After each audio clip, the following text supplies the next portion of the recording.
pas ça l'intro. Hein.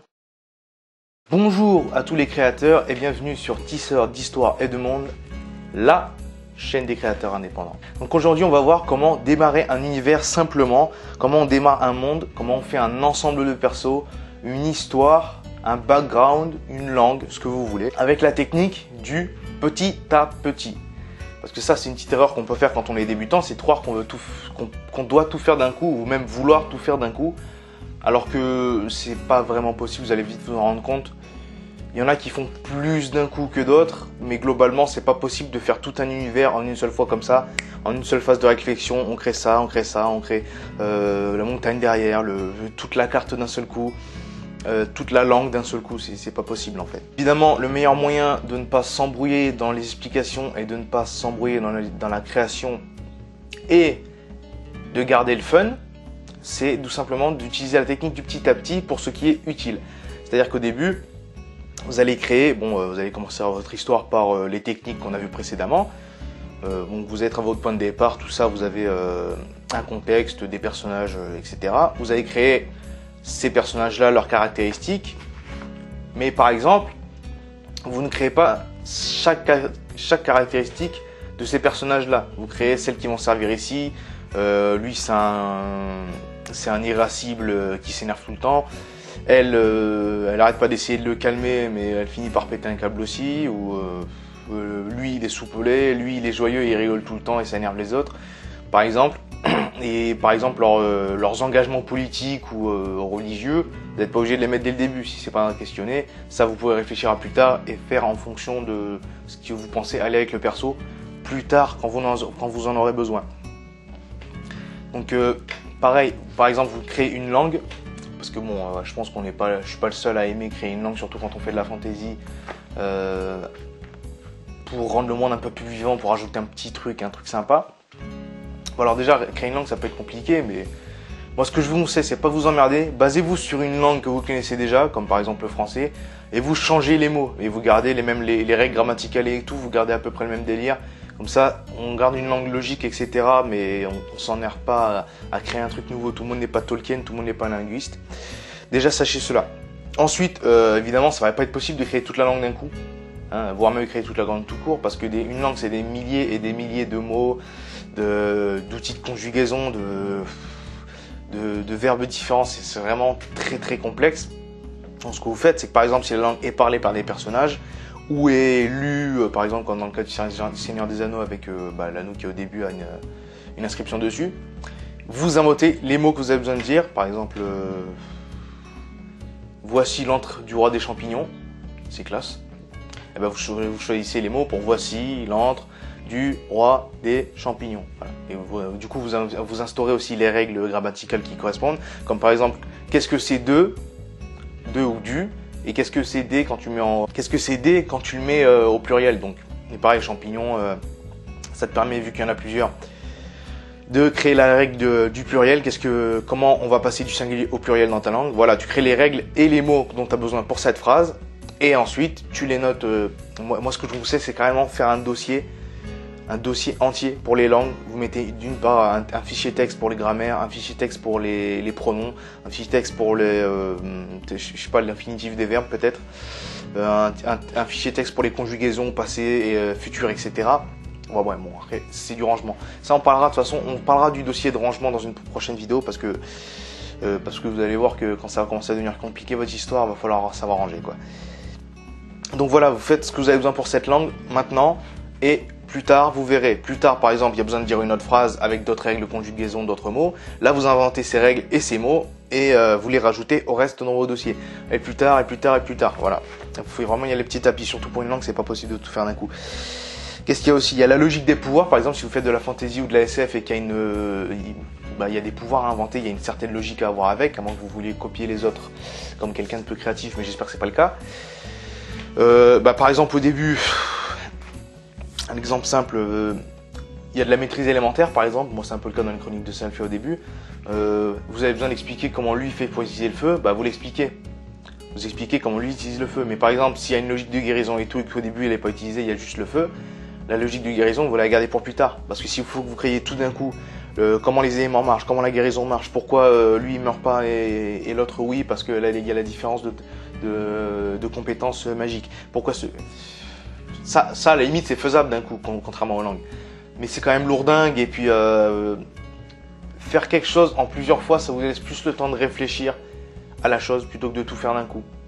Vous avez le temps de revoir, d'aller revoir avec du recul, de voir comment ça évolue et d'arranger par rapport à ça, et du coup ce sera mieux. En général ce sera mieux. Ensuite l'histoire c'est pareil, vous n'êtes pas obligé, comme je crois que je l'avais dit de toute façon dans la vidéo sur comment démarrer, comment se lancer. L'histoire, vous n'êtes pas obligé de tout faire d'un coup. Évidemment, vous n'allez pas forcément savoir toutes les pirouettes de l'histoire. Peut-être vous allez savoir qui est le grand méchant et pourquoi il agit. Bon, ça c'est quand même le mieux de ne pas commencer de rien, même si vous pouvez commencer de rien à faire quelque chose. Moi c'est ce que je fais. Pour les chroniques de Sacha, c'est ce que j'ai fait au début. Les limites, je savais pas trop pourquoi. Je savais un peu ce que je voulais mettre, mais pas exactement. Vous pouvez. Mais bon, vous savez ce qui va se passer, grosso modo, le méchant pourquoi il est là, les gentils pourquoi ils sont là. Maintenant, les péripéties qu'il y aura au milieu, le qui sera l'allié du méchant, le traite dans l'équipe ou je ne sais quoi, ça vous le savez pas au début, mais ça c'est pas grave. Vous commencez avec, souvent ce qu'on fait, c'est qu'on commence avec une petite histoire, avec une petite intrigue de début, qui elle va se fermer, ou non d'ailleurs, plus tard, et va laisser place à la grande intrigue. Comme ça permet d'accrocher le lecteur, ou le joueur, ou le spectateur, dès le début, avec une petite intrigue, et ensuite on l'amène à ce qu'il y a de plus grand pour qu'il poursuive dans la vraie histoire. Par exemple, moi j'avais mis l'histoire du couvent avec Jali dans les chroniques de Salfia. Bon, pour pas spoil, elle a quelque chose de spécial, elle a un petit problème, elle se demande pourquoi. Ça fait un peu ça fait la petite intrigue du début, qu'on se demande pourquoi, etc. Finalement, on n'aura pas la réponse sitôt, désolé. Et ensuite, on utilise ça pour faire suivre le lecteur ou ce que vous voulez vers l'intrigue principale quand elle rencontre les personnages, etc. Pareil, pour le perso, je vous l'ai dit, les caractéristiques des persos, pareil, hein, au début vous faites leurs caractéristiques physiques parce que vous en avez besoin, quelques caractéristiques mentales, mais par exemple si vous êtes dans la fantasy, vous avez des persos élémentaires qui maîtrisent l'eau, le feu ou je sais pas quoi, ça à la limite au début vous n'êtes pas obligé de sortir toutes les idées, genre lui il maîtrise l'eau, l'autre le feu et tout ça, vous pouvez attendre plus tard quoi. Parce que ça peut être lourdingue. Même leur style de combat à la limite vous pouvez attendre plus tard si c'est pas utile tout de suite. Ensuite, ce que je connais le mieux peut-être, parce que c'est ça que j'ai commencé à faire petit à petit, c'est la carte. Parce que bon, si vous n'utilisez pas le monde réel pour faire votre fiction, vous faites de la fantasy ou même de la SF avec plein de planètes et tout, ça va pas être faisable en un coup parce que vous allez serrer quoi, c'est trop. Au moment parce que vous avez une grande carte, vous allez faire dessiner les contours et tout, mais après savoir dire oui il y a une montagne là, oui là il y a la grotte des gobelins, oui là il y a le camp des minotaures, là en fait il y a une espèce d'endroit magique où il y a une source d'eau qui s'arrête jamais sous la terre ou je ne sais quoi. Au moment l'imagination elle va pas suffire à faire toute votre carte et soit ça va vous saouler, soit vous allez bâcler un peu le truc, c'est-à-dire que vous allez faire des zones de plus en plus grandes pour pas avoir à créer beaucoup et au final ça va un peu péter le truc et il y aura moins de précision quoi. Voilà, pareil, vous voulez créer les nombreux royaumes ou les nombreuses cultures qu'il y a dedans. Alors eux, ils aiment cette musique-là, ils font ça pour ça, ils font ça pour ça. Ça va si vous en créez une, mais après, au bout d'un moment, créer plein de cultures, il faut beaucoup d'inspiration, il faut beaucoup de renseignements, de choses sur lesquelles vous basez. C'est pas faisable d'un coup. Alors vraiment, commencez par là où sont les personnages et vous poursuivez petit à petit. Par exemple, eux, ils voyagent, ils vont là, ils vont là, ils vont là. Vous créez l'endroit où ils vont. Ensuite, ils vont là, vous créez l'endroit où ils vont, et petit à petit, vous créez toute la map comme ça. De toute façon, quelque part, si vos personnages vont pas à un endroit et que vous aurez donc pas à le décrire, ça sert techniquement à rien de l'inventer. Maintenant, c'est mieux de l'inventer pour avoir un univers très large. Vous, ça vous fait plaisir de créer votre univers, et de toute façon, vous allez sûrement l'utiliser dans des spin-offs ou je ne sais quoi. Mais basiquement, tant que vous l'utilisez pas à l'écrit, qu'il soit inventé ou pas, sur le coup comme ça sert à rien s'il n'y a pas au moins une référence à cet endroit. Voilà, donc le conseil est très simple, créez plus ou moins ce que vous avez seulement besoin au début, et après on verra par la suite. Tout ce qu'il va falloir, c'est que les choses restent cohérentes et logiques. Comme par exemple au début vous ne créez pas forcément toutes les caractéristiques de votre personnage, par exemple sa mentalité, ce qu'il aime ou ce qu'il n'aime pas, et du coup il va peut-être agir d'une manière qui plus tard quand vous aurez mis ce qu'il aime et qu'il n'aime pas ne sera pas logique, il y aura une incohérence entre les deux. Et ben c'est pas grave, comme je vous l'ai dit la dernière fois, rien n'est définitif, vous revenez en arrière, vous le corrigez et vous avancez, tout va bien. Moi par exemple, pour vous donner un petit exemple vécu, moi il y avait l'exemple de Joel Gomfort, je vais prononcer en fait. Dans les chroniques de Salfia, pareil, c'est-à-dire qu'au début, j'avais besoin qu'il explique à la jeune fille qu'il rencontre le pourquoi du comment d'une divinité, ce qui me servait en gros à introduire comment marchent les dieux, etc. dans ce monde-là. Du coup, il nous montrait la statue, je crois qu'il disait quelque chose du genre, dans le premier tirage, il disait un truc du genre, oui, tu vois qu'il faut respecter les dieux, nanana. Parce qu'en fait, j'avais besoin au début, ça allait un peu au personnage, vu que c'est quelqu'un d'assez mûr et respectueux. Et j'avais besoin qu'il le dise pour pouvoir présenter la chose. Sauf que finalement, dans le futur, finalement, j'ai fini par beaucoup plus être précis sur ce personnage et à lui mettre une mentalité bien précise. Mentalité qui, principalement, était sur le « je courbe les chines devant personne ». Que tu sois un esprit, un dieu ou quoi, tu as peut-être une condition qui basiquement est plus puissante que la mienne, mais tu vaux pas mieux que moi ni quoi que ce soit. Donc c'est pas qu'il est pas croyant ni quoi que ce soit, c'est juste qu'il ne voue aucun culte, parce que pour lui, les dieux valent pas mieux qu'eux, c'est juste des gens qui ont un autre rôle. Du coup, quand j'ai mis ça, je me suis dit, attends, mais c'est pas logique du coup qu'au début ils lui disent, oui, tu vois, faut bien que tu respectes les dieux, machin. Il y avait une couille, quoi.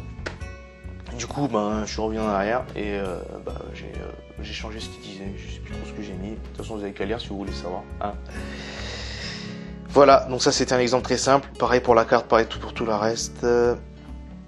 Voilà, donc utilisez la technique du petit à petit. Faites pas tout d'un coup. Créez ce dont vous avez besoin. C'est plus drôle, c'est plus marrant parce que vous savez pourquoi vous le créez. Vous savez que vous allez l'utiliser. Vous allez le mettre directement à l'épreuve.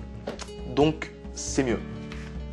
Voilà, j'espère que mes conseils vous ont bien aidé comme toujours. J'en profite pour dire bienvenue aux nouveaux abonnés, parce que je me suis fait une dizaine d'abonnés en postant un commentaire sous la chaîne de Didi Chandouidoui en fait. Je pensais pas que ça marcherait aussi bien, franchement, il va falloir que je le fasse plus souvent quoi. Pourtant j'aime pas faire ça moi, essayer de faire un peu la pub et tout, mais malheureusement sur YouTube aujourd'hui il y a tellement de monde, si tu le fais pas t'es mort.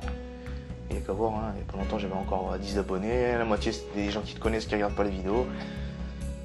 Voilà. Donc bienvenue à vous, bienvenue aussi à quelques nouvelles inscriptions que j'ai vues sur le blog, peut-être que c'est aussi les mêmes personnes. J'espère que cette chaîne vous plaît, j'espère que mes conseils vous sont utiles. Je vous souhaite une bonne création à tous les créateurs, à plus. Les rayons de la laine sur mon visage me trahissent, mes pensées filent trop de messages qui me traversent. Je une gaffe qui rassemble les trop de vies, je vis pas, j'improvise de passage comme un verse. Je me sens différent de vos différents, vos égaux.